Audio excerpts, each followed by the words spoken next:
శ్రీ లక్ష్మీ నరసింహస్వామి జ్యోతిష్యాలయం. మీకు ఎటువంటి సమస్యలు ఉన్నా సిద్ధాంతి గారిని సంప్రదించండి. తీరని సమస్యలకు ప్రత్యేకమైన హోమాలు, పూజలు చేస్తున్నారు. దూరంలో ఉన్న వారికి ఫోన్ ద్వారా జ్యోతిష్యం చెప్పబడును. భార్యాభర్తల వశీకరణ, ప్రేమ వశీకరణ, డబ్బు వశీకరణ, కుటుంబ వశీకరణ, సంతానం, పెళ్లి వశీకరణ, నమ్ముకున్న పురుషుడు లేదా నమ్ముకున్న స్త్రీ రావడానికి వశీకరణ, అనుకున్న పనులు కావడానికి వశీకరణ, ఇంకా ఎటువంటి సమస్యలు ఉన్నా ప్రత్యేకమైన వశీకరణాలు చేయబడును. 100% గ్యారంటీ. గురువు గారిని సంప్రదించండి. Phone number 8855583632. అందరికీ నమస్కారం అండి. తులారాశి వారి జాతకులు ఏప్రిల్ మాసం 24వ తేదీన ఒకే ఒక్క గండం, కానీ ఒక్క గండమే మిమ్మల్ని శాంతం కుదిపేస్తోంది. మీ ఆలోచనలని, మీ యొక్క ప్రతి ఒక్క పనిని కూడా ఆపేస్తోంది. ఈ రోజు ఈ యొక్క గండ ప్రభావం అధికంగా మీ మీద ఉంది అంటున్నారు పండితులు. జ్యోతిష్కుల మాట వాస్తవం కాకుండా ఉండదు. ఒక్కసారి వీడియో చూడండి, ఏం జరగబోతుంది, ఎటువైపు నుంచి ఈ యొక్క గండ ప్రభావం అనేది మీ మీదకు రాబోతుందో తదితర అన్ని వివరాలు తెలుసుకుందాము. వీడియో మీకు నచ్చితే గనక ఏమాత్రం ఆలస్యం చేయకుండా లైక్ చేయండి.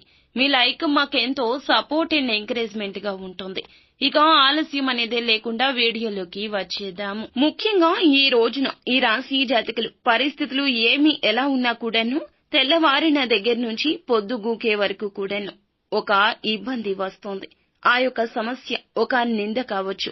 ఈ యొక్క నిందను మీరు మోయాల్సి వస్తుంది. ఆ గండం మిమ్మల్ని చాలా చాలా ఇబ్బంది పెడుతోంది. ఆత్మ న్యూన్యతా భావంతో మీరు చాలా వరకు తల్లడిల్లిపోతారు. ఇది మీకు చాలా చాలా పెద్ద గండమని చెప్పాలి. ఇది వరకు ఎప్పుడూ కూడా ఇలాంటి సంఘటన మీ జీవితంలో ఎదురు కాలేదు. వస్తుందని కూడా కలలో కూడా అనుకుని ఉండరు. ఇప్పటి వరకు ఎన్నో రకాలైనటువంటి పనులు చేస్తూ ముందుకు సాగారు. గౌరవ మర్యాదలతో ముందుకొచ్చారు. కానీ శత్రుత్వం ఇంత ఇబ్బంది పెడుతుందని అనుకునే ఉండరు. చెయ్యని తప్పుకు ఒకరి వల్ల ఒక నింద మోయాల్సి వస్తుంది. అయితే మీరు ఏ చిన్న పొరపాటు చేసినా కానీ అవతల వ్యక్తులకు, అనగా ముఖ్యంగా మిమ్మల్ని ద్వేషించే వ్యక్తులకు ఇది మీకు మీరుగా అవకాశం ఇచ్చినట్లు అవుతుంది. ఆ నింద మీ పైన మోపడానికి ఈ రోజున వారి ప్రథమంగా కుట్ర చేస్తారు. ఆ గండం నుండి బయటపడడానికి మీరు చాలా ప్రయత్నించాలి. ఎవరికి ఎటువంటి అవకాశం ఇవ్వకండి. ఏ పని చేసినా కానీ పొరపాట్లు దొరలకుండా ఆ పనిలో జాగ్రత్త వహించండి. ఒకరి గురించి మరొకరి దగ్గర అస్సలు ప్రస్తావించొద్దు. ఏ విధంగా కూడా సరదాగా కూడా ఎటువంటి మాటలు మాట్లాడద్దు. ఆ నింద ఎలా ఉంటుంది అంటే గనక మీరు చూపే కోణం కంటే కూడాను వారు చూపించే కోణం అందరికీ నచ్చుతోంది. అదే నిజమనే భ్రమలోకి వారు వెళ్లిపోతారు. ఒక విషయాన్ని పలు రకాలుగా కూడా ఆలోచించొచ్చు. కానీ చెడు అట్రాక్ట్ చేసినంతగా మంచి త్వరగా అట్రాక్ట్ చేయదు. మీ కుటుంబ సభ్యులని, మీ యొక్క సొంత వ్యక్తులను కూడా మీకు దూరం చేయొచ్చు.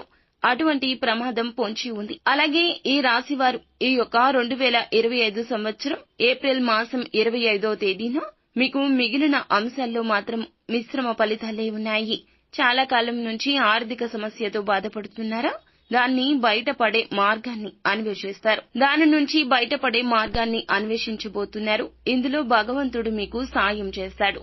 ఖచ్చితంగా దాని నుంచి బయటపడతారు. అయితే ఈ రాశి వ్యక్తులు చాలా రోజులుగా మానసిక సమస్యతో బాధపడుతుంటే పరిష్కారం కూడా లభించబోతుంది. మీ కోరిక కూడా నెరవేరే అవకాశం కనిపిస్తోంది. సమస్య నుండి బయటపడాలంటూ చాలా ప్రత్యేక ప్రయత్నాలు చేస్తున్నారు. కానీ బయటపడే అవకాశం ఇప్పటి వరకు రాలేదు. ఈ రోజు మాత్రం ఆ అవకాశం భగవంతుడే పంపించినట్లుగా రాబోతుంది. అయితే నూతన ఉద్యోగ ప్రయత్నాలు చేస్తున్న వారి ముందులకు అయితే ఒక అవకాశం వస్తుంది. 100% మీకు సాటిస్ఫాక్షన్ ఉండకపోవచ్చు. కానీ ఒక్కసారి ప్రయత్నించండి. సాటిస్ఫాక్షన్ అనేది ఖచ్చితంగా వస్తుంది. ఎందుకంటే ఈ రోజు తప్పు రేపటి రోజు ఒప్పు అవుతుంది. ఈ రోజు ఒప్పు రేపటి రోజు తప్పు అవుతుంది. భగవంతుడు ఇచ్చే ప్రతి అవకాశం ఇలాగే ఉంటుంది.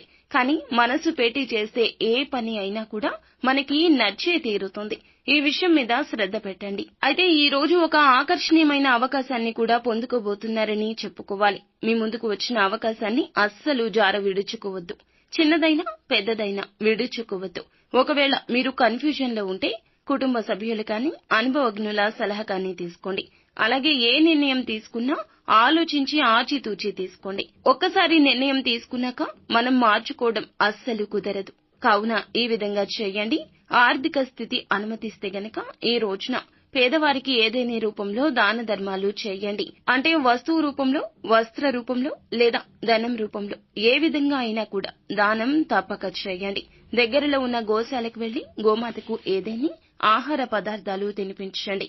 గోమాతను నమస్కరించుకుని పూజించుకుని ఈ విధంగా ఆహారం పెట్టడం వల్ల శత్రు పీడలు తొలగిపోతాయి. పరమశివుని అనుగ్రహం మాత్రమే కాకుండా సకల దేవతల నిలయమైన గోమాత అనుగ్రహం లభించిందంటే సకల దేవతల అనుగ్రహాన్ని పొందుకున్నట్లే.